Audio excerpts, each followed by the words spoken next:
की अर्थव्यवस्था, देश की सुरक्षा, विदेशों के साथ भारत के संबंध और भारत को आने वाले समय की जितनी भी चिंताएं हैं, उनसे बचाने के लिए कारगर साबित होंगे।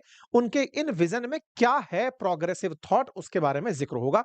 आइए आज के सेशन के अंदर जो प्रमुख 5 बिंदु हैं, जिनमें सबसे ऊपर जीएसटी रिफॉर्म, जिसके लिए मैं बोल रहा हूं कि जीएसटी रिफॉर्म की वजह से हम हो सकता है कि अमेरिका का जो प्रभाव हम पर पड़ सकता है, उसको काउंटर करने की तैयारी कर रहे हैं। उसके बारे में जरूर बताएंगे। ऑपरेशन सिंदूर को जिस तरह से हमने अपना थीम बना लिया कि हाँ भाई, अब हम ये कहेंगे कि हमने आतंक के खिलाफ जो कदम लिए थे वो कैसे थे, हम उस पर जिक्र करेंगे। साथ ही साथ में मिशन सुदर्शन चक्र, जिस तरह से अमेरिका अपने बारे में बोल रहा है कि मैं अपने लिए गोल्डन डोम बना रहा हूं, इजराइल कहता है हम आयरन डोम बना रहे हैं, तो भारत ने कैसे सुदर्शन चक्र की घोषणा की है। साथ ही साथ मेक इन इंडिया को लेकर के क्या नई बातें हुई, आत्मनिर्भरता हो या फिर समर्थ भारत, इन सभी बारों के बारे में आज के सेशन में जिक्र होगा। क्योंकि कहीं ना कहीं इस बार का जो भाषण सब लोग सुन रहे थे, वो इस पर्सपेक्टिव से सुन रहे थे कि हाँ भाई, डोनाल्ड ट्रंप के लिए क्या संदेश है।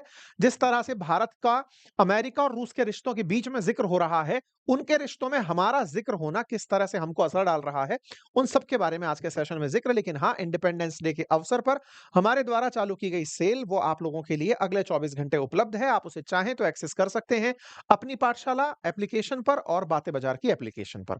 प्रधानमंत्री ने इस बार 12वां तिरंगा फहराया, 12वीं बार तिरंगा इंडिपेंडेंस डे पर फहराया।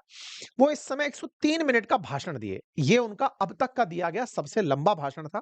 इससे पहले प्रधानमंत्री ने जितने भी भाषण दिए, वो इनसे छोटे ही रहे हैं। 103 मिनट के भाषण में सब कोई जब भी इसको सुन रहा था, तो 2 नज़रिए से सुन रहा था कि भारत का पाकिस्तान को लेकर क्या स्टैंड है।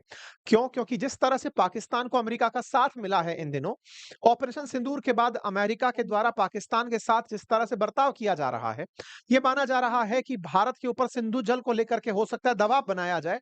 ऐसे में भारत का ये संदेश देना कि जल और मतलब खून और जल एक साथ नहीं बह सकते, हम सिंधु जल समझौते को लेकर दृढ़ता से खड़े हैं। भारत ने इस बार इंडिपेंडेंस डे पर ऑपरेशन सिंदूर को जिस तरह से सेंट्रल थीम बनाया, यह दर्शाने का प्रयास था कि देखिए, भारत आतंक के खिलाफ सबसे प्राथमिकता से खड़ा है। और दुनिया जब भारत के द्वारा किए गए कार्य को इतना प्रायोरिटी से ले रही है कि ट्रंप दुनिया को भूल करके अब तक इतनी बार बोल चुके हैं कि भारत पाकिस्तान का सीज फायर मैंने कराया, तो ये नए भारत के स्टैंड के रूप में ऑपरेशन सिंदूर को देखा जाए कि हम किस तरह से दुनिया के साथ ट्रीटमेंट कर रहे हैं।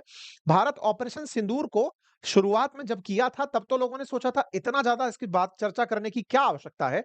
लेकिन जब ट्रंप ने इसको इतना महान बना दिया, क्योंकि अल्टीमेटली ट्रंप ने जन जन में जाकर के एक ही गीत गाया कि मैंने भारत पाकिस्तान सीज फायर कराया, तो भारत को आवश्यकता पड़ी यह बताने की कि असल में तुम जिस बारे में बात कर रहे हो, उसको शुरू करने वाले हम हैं।